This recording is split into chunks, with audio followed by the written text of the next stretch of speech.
आज के क्वेश्चन थोड़े से आपको ज़्यादा देखने को मिलेंगे क्योंकि आज के जो वीडियो में मैं क्वेश्चन कवर किया हूँ अब तक जितने भी सीबीटी एग्जाम हुए उसमें ज़्यादातर जो क्वेश्चन रिपीट हुए हैं अर्थात एक बार या दो बार रिपीट हुए हैं उनको मैं यहाँ पर कवर किया हूँ। ये जो क्वेश्चन है आईटीआई के उन छात्रों के लिए जो छात्र आईटीआई सेकेंड ईयर इलेक्ट्रीशियन का एग्ज़ाम देने गए थे और उनका एग्ज़ाम हुआ था उसी के अनुसार ये क्वेश्चन बनाया गया है। तो जिनका एग्ज़ाम नहीं हुआ है उनके लिए मोस्ट इंपॉर्टेंट क्वेश्चन होने वाला है, तो वीडियो को कंप्लीट देखिएगा और चैनल पे नए होंगे तो चैनल को भी सब्सक्राइब कर दीजिएगा। तो चलिए आज का क्वेश्चन शुरू करते हैं क्वेश्चन नंबर 1 से। ये जो क्वेश्चन है एक क्रम से नहीं है तो इसको ध्यान रखिएगा, जो कि मैं यहाँ पर आपको एक सीक्वेंस में यहाँ पर बता रहा हूँ क्योंकि जितने भी छात्र कॉलेज के गए थे एग्जाम देने उन्होंने बताया सर इस तरह के क्वेश्चन पूछे जा रहे हैं, उन्हीं के अनुसार यहाँ पर क्वेश्चन बनाया गया है। क्वेश्चन नंबर 1 है कि उस दोष का नाम बताइए जिस कारण से द्वितीयक सेल में प्लेट मुड़ जाती है। तो दोस्तों उसको हम बोलते हैं बकलिंग, जो कि ऑप्शन में आपका ए दिया गया है। तो हम क्वेश्चन के अनुसार ए ऑप्शन करेक्ट आंसर मारेंगे। आगे बढ़ते हैं क्वेश्चन नंबर 2 पे, जिसमें क्वेश्चन में पूछा गया है कि द्रवों में विद्युत धारा प्रवाहित होना कौन सा प्रभाव है। दोस्तों इसको बोलते हैं रासायनिक प्रभाव। डी ऑप्शन आपका करेक्ट आंसर हो जाता है। आगे बढ़ते हैं क्वेश्चन नंबर 3 पे, जिसमें क्वेश्चन पूछा गया कि धातु सतह के क्षरण के नियंत्रण हेतु कौन सी तकनीक प्रयोग होती है। ये मोस्ट इंपॉर्टेंट क्वेश्चन है और इसमें आपका सही हो जाता है बी ऑप्शन, जिसको बोलते हैं कैथोडिक सुरक्षा। बी ऑप्शन आपका करेक्ट आंसर हो जाएगा। ध्यान रखिएगा दोस्तों, जितना स्पीड से मैं आपको क्वेश्चन बता रहा हूँ ऐसे स्पीड को आपको आएगा नहीं, क्योंकि इसमें जो आपको ऑप्शन देखने को मिलते हैं यही जो ऑप्शन है ज़्यादातर कन्फ्यूजन क्रिएट करते हैं। तो चलिए मैं ऑप्शनों को भी रिपीट कराता चलता हूँ ताकि आपको कोई भी दिक्कत ना हो। तो अगले क्वेश्चन पे हम आते हैं क्वेश्चन नंबर 4 पे, जिसमें क्वेश्चन नंबर 4 में पूछा गया यहाँ पर कि कौन सी विधि में बैटरी को कम धारा पर लंबे समय तक आवेशित किया जाता है। जिष्टकारी विधि में या ट्रिकल आवेशन विधि में या नियत धारा विधि में या नियत विभव विधि में। तो ये जो आपका होता है त्रिकल आवेशन विधि, ये आपका करेक्ट आंसर हो जाता है, क्योंकि ये जो आपकी विधि होती है इसमें एक फ़ायदा होता है, ये किसी भी बैटरी को आप कम समय में चार्ज करते हैं और ज़्यादा लंबे समय तक आप उसको ले सकते हैं काम में। तो ये आपका बी ऑप्शन करेक्ट आंसर हो जाता है। आगे बढ़ते हैं क्वेश्चन नंबर 5 पे, जिसमें क्वेश्चन में पूछा गया यहाँ पर कि बैटरी में वोल्टेज की चार्जिंग स्थिति की जांच करने के लिए किस उपकरण का उपयोग किया जाता है।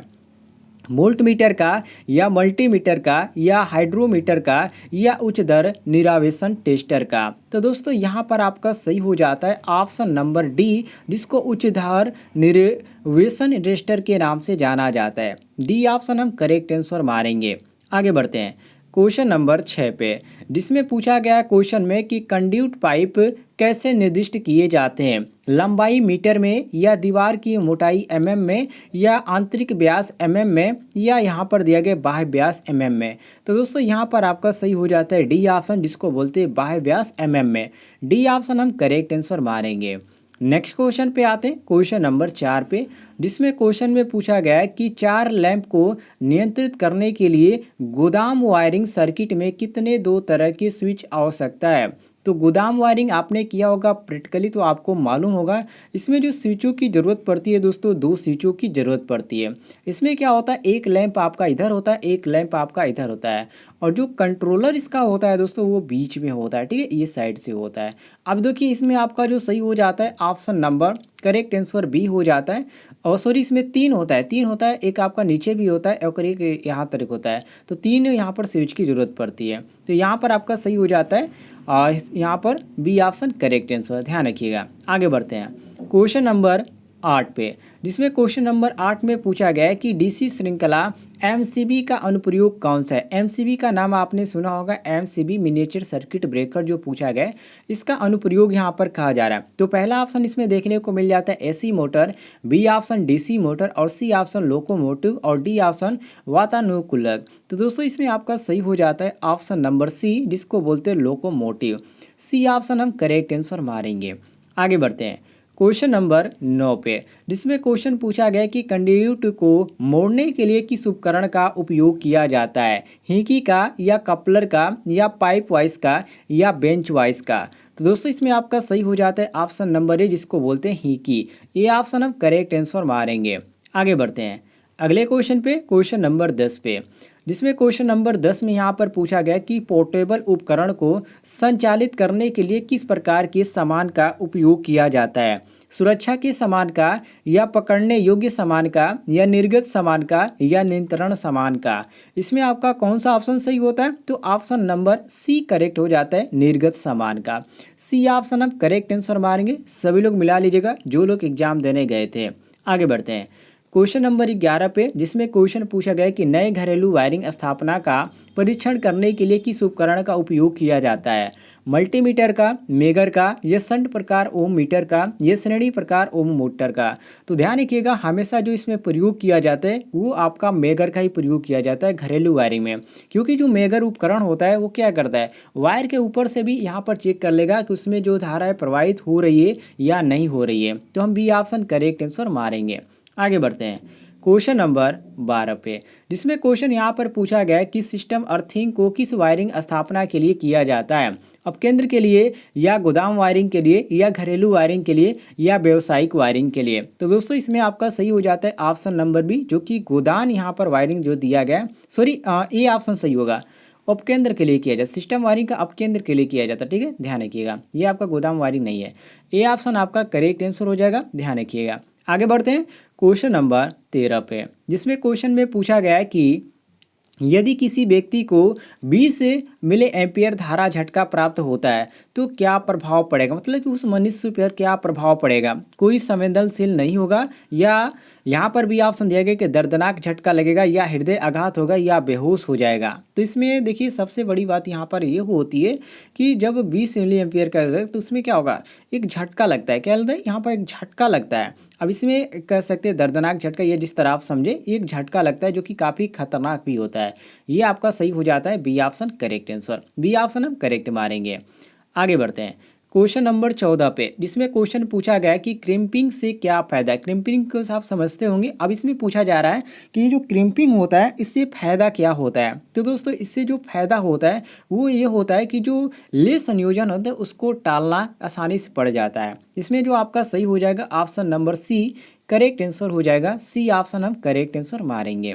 चलिए आगे बढ़ते क्वेश्चन नंबर 15 पे, जिसमें क्वेश्चन पूछा गया है कि कुंडली लैंप का मुख्य लाभ क्या है? उच्च गलनांक, या उच्च प्रकाश उत्पादन, या कम संचालन वोल्टेज, और यहाँ पर दिया गया कम बिजली की खपत। तो दोस्तों इसमें आपका कौन सा ऑप्शन सही होता है? तो ऑप्शन नंबर बी सही हो जाता है, उच्च प्रकाश उत्पादन। बी ऑप्शन हम करेक्ट आंसर मारेंगे।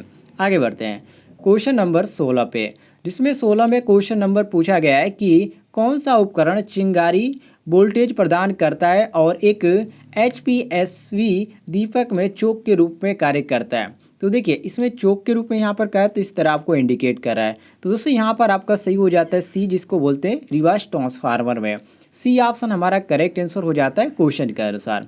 आगे बढ़ते हैं क्वेश्चन नंबर 17 पे, जिसमें क्वेश्चन नंबर 17 में पूछा जा रहा है कि इंस्ट्रूमेंट रीडिंग की गलत स्थिति के कारण कौन सी त्रुटि होती है? उपकरण त्रुटि होती है, या मानव त्रुटि होती है, या प्रभाव त्रुटि, या स्विचिंग त्रुटि? तो इसमें जो त्रुटि की यहाँ पर बात की तो वो हमेशा उपकरण त्रुटि ही होती है, सर्किट त्रुटि भी कह सकते हैं। जिसमें आपका जो सही हो जाएगा ऑप्शन नंबर ए बिल्कुल करेक्ट आंसर हो जाएगा। ध्यान रखिएगा, ए ऑप्शन आपका करेक्ट आंसर हो जाएगा।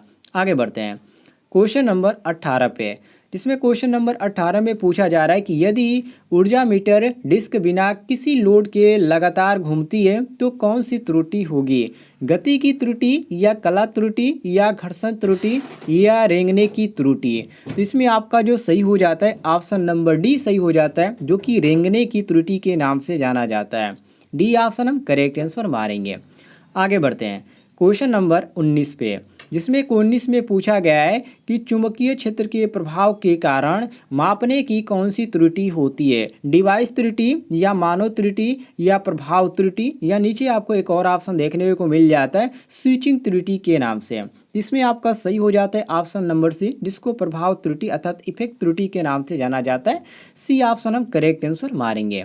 आगे बढ़ते हैं अगले क्वेश्चन पे, क्वेश्चन नंबर 20 पे, जिसमें क्वेश्चन पूछा गया है कि यंत्रों में संवेदनशीलता की इकाई क्या है? वोल्ट, और यहाँ पर ओम दिया गया, और यहाँ पर ओम प्रति वोल्ट, और यहाँ पर ओम मीटर, और यहाँ पर ओम प्रति मीटर दिया गया है। यंत्रों की संवेदनशीलता की इकाई क्या है? तो दोस्तों यंत्रों की संवेदनशीलता की जो इकाई है उसको हम ओम प्रति वोल्ट के नाम से जानते हैं, जो कि यहाँ पर बी ऑप्शन आपका दिया गया है। बी ऑप्शन हम करेक्ट आंसर मारेंगे।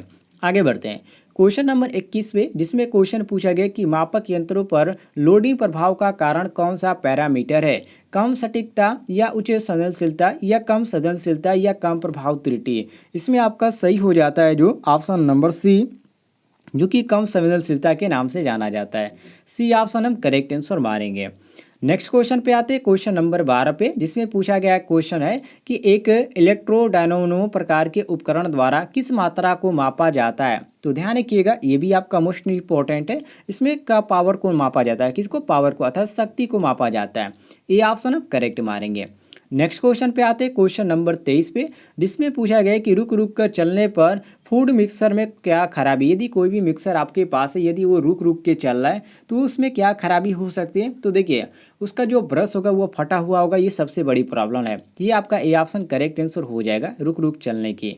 आगे बढ़ते क्वेश्चन नंबर 24 की, जिसमें पूछा गया क्वेश्चन नंबर 24 में कि दो ट्रांसफार्मर के समांतर संचालन के लिए कौन सी स्थिति बिल्कुल आवश्यक है। तो दोस्तों, इसमें स्थिति की बात की है तो वो आपका कला अनुक्रम जो है सबसे यहाँ पर उपयुक्त है। तो ये आपका जो सही हो जाता है, सी ऑप्शन करेक्ट आंसर हो जाता है।